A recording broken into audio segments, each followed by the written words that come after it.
I'm here to read chapter 3 of It Was Never About Religion. Shovels and chutes. If we're here on earth, we all have to climb it. The mountain, life.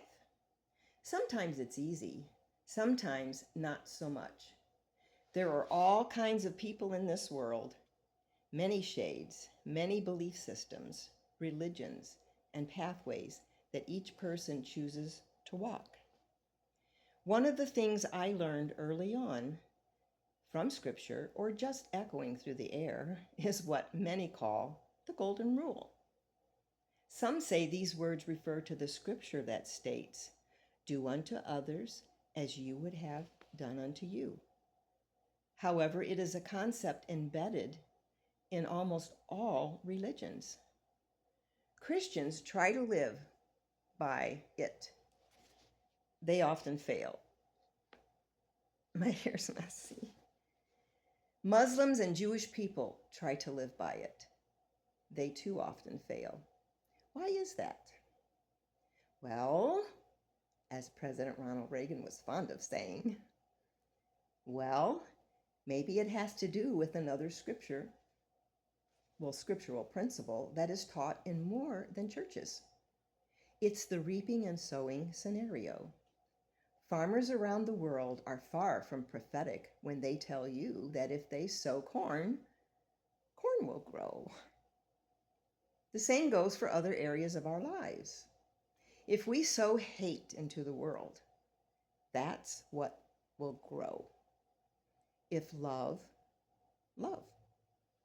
It's a simple concept, but it seems many of us still think that we can be hateful towards others and get love in return. It doesn't work that way. The fact is, many deep thinkers and philosophers, religious or not, have realized that this concept is somewhat flawed, that this scripture is somewhat flawed. Let me explain. Have you ever met a sociopath? I have, and I've known of some. A sociopath has no empathy. He or she will always do unto others what they would never want done to them. Case in point, many political leaders in this world, including the United States, have been avid about the use of deception and abusive language towards their political opponents or enemies. Yet, when confronted with the same behavior, they stand defiant and refuse to accept the opposition. They alone are right. The other side, dead wrong. This language and behavior rubs off on others, and before you know it, chaos descends. Everyone starts doing to others what they refuse to have reciprocated. In other words, if a sociopath gets involved, all bets are off. The secret here is that we cannot control anyone else but ourselves. That was a hard lesson for me to learn. However, during the COVID-19 pandemic that hit the world in 2020 and the political firestorm of a traitorous president, I found myself in a family that was no longer at ease with each other. After 67 years on this earth, I'd seen almost everything, but no matter how hard I tried to bring truth and common sense into the mix of disappointing behavior, nobody seemed to listen. Well, a few, but mostly I was met with harassment and severe criticism. And that was just the Christians. It's sad to come to the realization that a lot of your hopes and dreams for the future have suddenly ended, like a car plowing into a moving train. I felt devastated. Yet I had no control over the bad seeds being planted into the hearts of willing victims. Knowing full well that lies will inevitably grow into more lies, planting truth whenever I could, and showing love was my only recourse. A little cloudy today. Now we get to the fun part. What I feel that God has shown me based on scripture and on the history of our existence, based on fact-filled books and writings of ingenious philosophers and thinkers. Jesus was not the only one sent to earth with a purpose. The scriptures speak of tares, which is weeds, being sown among the wheat, all left to exist until the harvest. When the wheat goes into the tower and the tares go into the trash, could the wheat and tares be people? I believe so. And let me explain. It is my strong belief that throughout the eons of time that man has existed on the earth, many, and I mean many/most, people chose to come to earth for a specific purpose. It's as if God had a plan, scriptural, and each time he needed volunteers for this job or that, our spirits in heaven, scriptural, were asked to volunteer. Jesus chose the big one. Me? Well, I'll tell you about that. Although far-fetched for some, I'm sure, I believe that God needed a girl to come to this earth, go through the incest and abuse that I did, and live on to be an example and encouragement to many who struggle with abuse and depression. My view of, air quotes, saving people, as my church always called it, is finding out why you're, including me, why you're here, and then helping others discover their own calling. Some never do and leave this earth having failed their mission. Do they go to hell? I don't think so.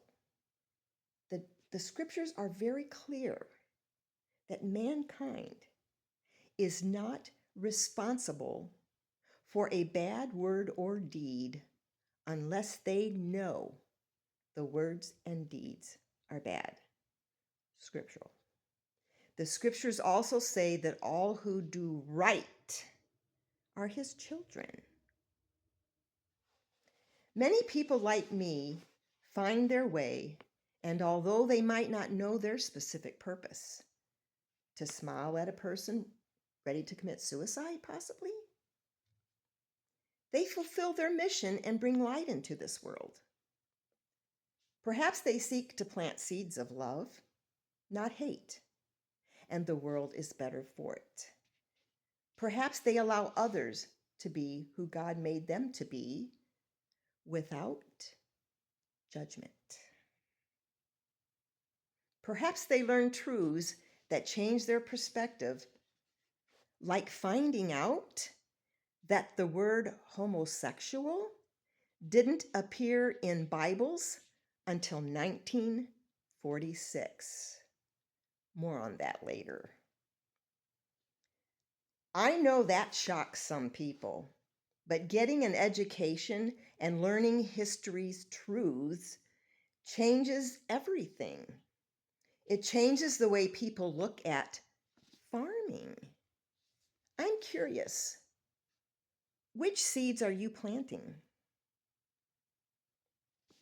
Anyway, the person who chooses to come into the world with a purpose must be willing to fulfill their mission without the complete memory of where they came from, and that's the rub. Finding our purpose and helping others find theirs is a lifelong journey with real rewards for the faithful. the loving. It also means abject failure for others that spend too much time with the tares, who love to hate. What I have shared is the reason that I have no problem with other religions as long as they are grounded on a foundation of peace and spend their efforts sowing love, not hate. Many religions have bad apples among them, and they are the ones that are either failing their missions or are specifically planted by the enemy, Satan, as far as I'm concerned, to sow division and hate. If you take a curious appraisal of your own life,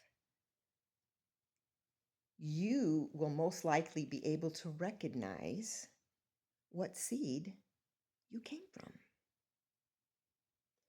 You see, people throughout the ages have longed to understand the meaning of life, the whys of mankind's existence. The various religions we find in the present day and those long ago have been used by humans to aid them in their search for life's purpose. But I sincerely believe that destiny can be found by embracing love in this world and rejecting hate. It's that simple. The scriptures that I follow, the Bible, mention that God is love. If your life reflects love, God is there. It's not a religion that saves us. It's not Christ, oh boy, but hear me out. But although many Christians would decide at this point that I'm a tare and beyond turning the page, redemption. However, the scripture clearly states that Abraham was considered righteous before God and went to heaven after death because of his choices and obedience.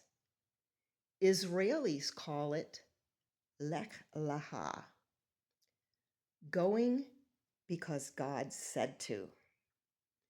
Connecting the dots yet? And I'll share a song with you I learned from a Jewish friend of mine who was in Auschwitz. Lech Lecha, to a world that I will show you.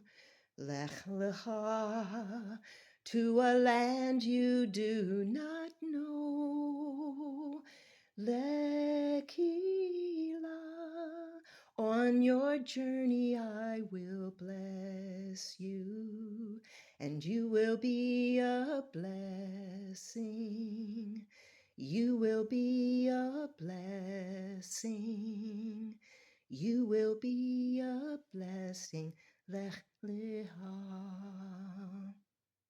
See you next week.